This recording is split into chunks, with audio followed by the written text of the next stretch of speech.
नमस्कार, मैं रवीश कुमार। आज हम आपको इजराइल, फिलिस्तीन, लेबनान और पूरी दुनिया के उन मोर्चों से अपडेट देंगे जहां हालात तेजी से बदल रहे हैं।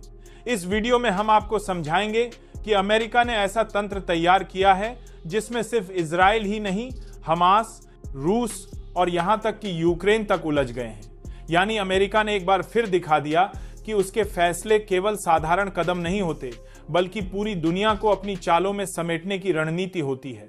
तो आखिर अमेरिका का वह बड़ा दांव क्या है, इस पर गहराई से बात करेंगे। ईरान ने भी सैंक्शंस को लेकर ऐसा कदम उठाया है जिससे अमेरिका और उसके सहयोगी देशों को भारी नुकसान उठाना पड़ सकता है, यह भी जानेंगे।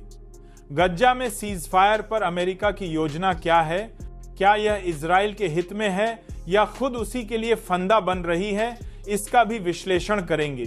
और गज्जा की मौजूदा तबाही, वहां हो रहे हमले और आम लोगों की हालत पर भी नजर डालेंगे। तो रिपोर्ट को आखिर तक देखिए। अगर आप चैनल पर नए हैं तो लाइक और सब्सक्राइब जरूर करिए। और हाँ, इस जंग में आपकी राय किस तरफ है, इजराइल या फिलिस्तीन, कमेंट में लिखिए। आपका कमेंट सिर्फ शब्द नहीं बल्कि एक प्रार्थना भी होगा। खैर, आप अपनी दुआ करते रहिए। तब तक हम शुरू करते हैं पहली और सबसे बड़ी खबर से। सीज फायर पर अमेरिका का नया प्रस्ताव। अमेरिका ने दुनिया के सामने 21 पॉइंट का एक सीज फायर ड्राफ्ट रखा है। नाम भले ही दुनिया के सामने रखा गया हो, लेकिन इस घोषणा के पीछे भी एक गहरी सच्चाई छुपी है, जिस पर आगे बात करेंगे। पहले देखिए इन पॉइंट्स में क्या क्या लिखा है। पहला पॉइंट कहता है कि गज्जा में पूरी तरह युद्ध विराम होगा, लेकिन इसके लिए शर्त रखी गई है कि हमास अपने सारे बंधक रिहा करे। यानी जितने इजरायली बंदी बनाए गए हैं उन्हें 48 घंटे के भीतर छोड़ना होगा। यह पहला ही पॉइंट असल में एक फंदा है, क्योंकि जैसे ही हमास बंधक छोड़ेगा उसी क्षण इजराइल पर दबाव बनेगा कि वह अपने पास कैद किए गए 600 से 700 फिलिस्तीनियों को छोड़ दे। मान लीजिए दोनों तरफ कैदियों का आदान प्रदान हो गया। इसके बाद तीसरा पॉइंट आता है, यह संघर्ष केवल अस्थायी रूप से नहीं रुकेगा, बल्कि स्थायी तौर पर खत्म होगा। यानी आगे न हमास हमला कर सकेगा और न इजराइल। पूरी तरह से जंगबंदी। चौथा बड़ा प्रस्ताव कहता है कि सीज फायर के बाद गज्जा में नई सरकार बनेगी और उसमें हमास की कोई भूमिका नहीं होगी। पांचवा प्रावधान और सख्त है, नई सरकार बनने के बाद हमास को गज्जा छोड़ना होगा, उसके लड़ाकों को हथियार जमा कर देने होंगे और संगठन को पूरी तरह निष्क्रिय होना पड़ेगा। यहीं से इजराइल की मुश्किल शुरू होती है। छठा और सबसे संवेदनशील प्रस्ताव यह है कि फिलिस्तीन को आधिकारिक रूप से एक स्वतंत्र राष्ट्र का दर्जा दिया जाएगा। यही बात इजराइल के लिए असहनीय है, क्योंकि इजराइल अब तक हर मंच पर इस दर्जे का विरोध करता रहा है। उसका कहना रहा है कि फिलिस्तीन को देश का दर्जा देने से क्षेत्र में आतंकवाद को बढ़ावा मिलेगा। लेकिन इस मसौदे में अमेरिका ने वही शर्त रख दी जिसे इजराइल टालता आया है। यही वह मोड़ है जहां खेल की पूरी तस्वीर बदलने लगती है। सोचिए, अगर फिलिस्तीन को राष्ट्र का दर्जा मिल जाता है तो भले ही हमास को हथियार छोड़ने पड़े या गज्जा से बाहर होना पड़े, दशकों पुराना मकसद पूरा हो जाएगा। और इस नई स्थिति की सुरक्षा की गारंटी खुद अमेरिका देगा। यही अमेरिका के 21 पॉइंट वाले प्रस्ताव में साफ लिखा है। अब यहीं से दोनों पक्षों के लिए संकट गहराता है। इजराइल का असली इरादा हमेशा से फिलिस्तीन को दबाने और कब्जा करने का रहा है, लेकिन जैसे ही फिलिस्तीन को अंतर्राष्ट्रीय स्तर पर मान्यता मिलेगी, यह सपना खत्म हो जाएगा। जमीन पर कब्जा किया जा सकता है, लेकिन किसी मान्यता प्राप्त देश को कब्जाना अंतर्राष्ट्रीय कानून के हिसाब से असंभव है। दूसरी तरफ हमास की मुसीबतें भी कम नहीं हैं। दशकों तक हथियारों और बंदियों के सहारे उसने यही सपना देखा था कि जब फिलिस्तीन में सरकार बनेगी तो उसमें उसका हिस्सा होगा, लेकिन इस प्रस्ताव ने वह संभावना खत्म कर दी। हमास को न सिर्फ गज्जा छोड़ना होगा, बल्कि उसकी राजनीतिक भूमिका भी खत्म हो जाएगी। मतलब यह प्रस्ताव ऐसा है जिसमें कोई पक्ष खुश नहीं है। न इजराइल को फायदा है न हमास को। दोनों के मंसूबों पर अमेरिका के इस 21 पॉइंट वाले फार्मूले ने शिकंजा कस दिया है।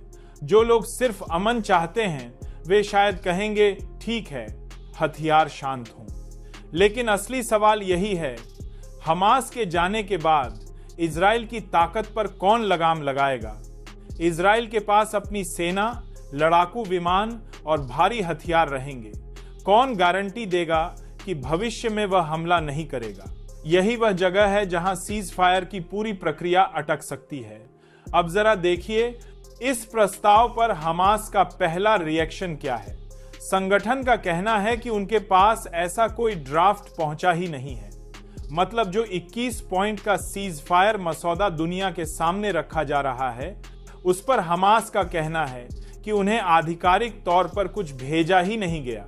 ऐसे में वे हां या ना में जवाब देने की स्थिति में नहीं है। यह बयान अपने आप में संकेत देता है कि यह खेल सिर्फ कागजों तक सीमित नहीं बल्कि राजनीति का हिस्सा है। इधर गज्जा से दूसरी बड़ी खबर आई है। इजरायली सेना IDF ने गज्जा में करीब 140 जगहों पर जोरदार हमले किए हैं।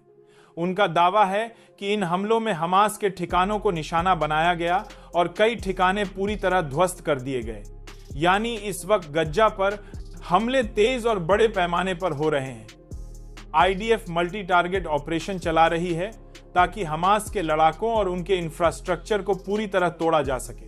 गज्जा के हालात तेजी से बिगड़ रहे हैं। इजरायली मरकवा टैंक गहराई तक प्रवेश कर रहे हैं। इनके पीछे बारूद, तोपें और गोलियां हैं और नतीजा यह कि आम नागरिक घायल हो रहे हैं, मासूमों की जानें जा रही हैं। और यह सिर्फ किसी अरब मीडिया का दावा नहीं बल्कि इजराइल की अपनी सबसे बड़ी मीडिया हारेड्स की रिपोर्ट है। हारेड्स ने साफ लिखा है कि मरकवा टैंकों की रफ्तार के आगे हालात बेकाबू हो रहे हैं। लेकिन मुश्किलें यहीं खत्म नहीं होती। एक और रिपोर्ट सामने आई है जिसने प्रधानमंत्री नेतन्याहू की चिंता बढ़ा दी है। मामला है एक इजरायली बंधक मार्टिन एंगेस्ट का। उनके पिता का बयान सामने आया है। आमतौर पर कोई भी पिता अपनी सरकार और सेना पर भरोसा करता है कि वे उसके बच्चे को छुड़ा लेंगे। लेकिन मार्टिन के पिता ने कहा कि उन्हें सिर्फ अमेरिका पर भरोसा है। उनका मानना है कि वही सीज फायर करवा सकता है, बाकी नेतन्याहू ऐसा करने के इच्छुक ही नहीं है। जरा सोचिए, जब किसी देश का नागरिक अपनी ही सेना और सरकार पर भरोसा छोड़कर समंदर पार बैठे अमेरिका पर उम्मीद बांध ले, तो यह सरकार के लिए कितनी बड़ी राजनीतिक और नैतिक हार है। यह तस्वीर किसी भी सभ्य राष्ट्र के लिए शर्मनाक है। अब अगली खबर पर आते हैं, जहां अमेरिकी मंत्री हावर्ड लुटनिक ने सीधा भारत पर निशाना साधा है। उन्होंने कहा कि कुछ देश रूस को फंड दे रहे हैं, रूस से तेल खरीद रहे हैं और ऐसे देशों को सबक सिखाने की जरूरत है। उनका आरोप था कि भारत रूस से तेल खरीदकर उससे कमाई करता है और वही पैसे रूस हथियार बनाने में लगाता है, जिन्हें यूक्रेन युद्ध में इस्तेमाल किया जा रहा है।